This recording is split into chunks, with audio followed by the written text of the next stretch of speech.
Hey everyone, today I'm going to show you how I SSH into multiple devices at work. I am actually SSHing into network devices and server devices at work. But in this video, I'm going to use route servers, which you can also SSH or telnet into. Doesn't matter the type of devices, as long as you can telnet or SSH into them, the same process will apply. Okay, so I got multi-tabbed PuTTY open, and this is free, by the way. You can just download this from Google. You just type multi-tabbed PuTTY download. Like I said, it's free, and you have to also connect the PuTTY itself within this multi-tab PuTTY. I got a separate video for that, but in this video we're going to focus on how we can connect to multiple devices at the same time. Okay, so I got the list of devices here. So we got 4. So these are all route servers. And let me show you the properties. So server name, this is server name, display name, and the username, rviews, and the password is also rviews. The other devices have the same settings. So for example, this one, server name, this is something that you have to specify, by the way, or you have to specify the correct server name. Display name, this is something that you can customize. So let's say, let me just try this. So username rviews, same,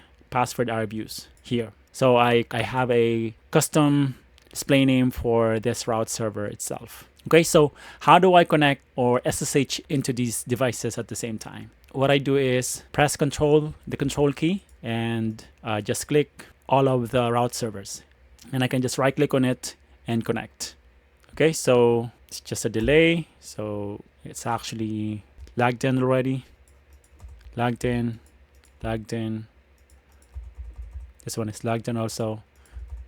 So we were able to connect or telnet into these devices at the same time. And I forgot to mention that I'm actually using telnet here, protocol telnet, for all these route servers. Okay, so if I want to issue a single command to all of these devices at the same time, I can do that by going to Tools, Send Script, and I can select all.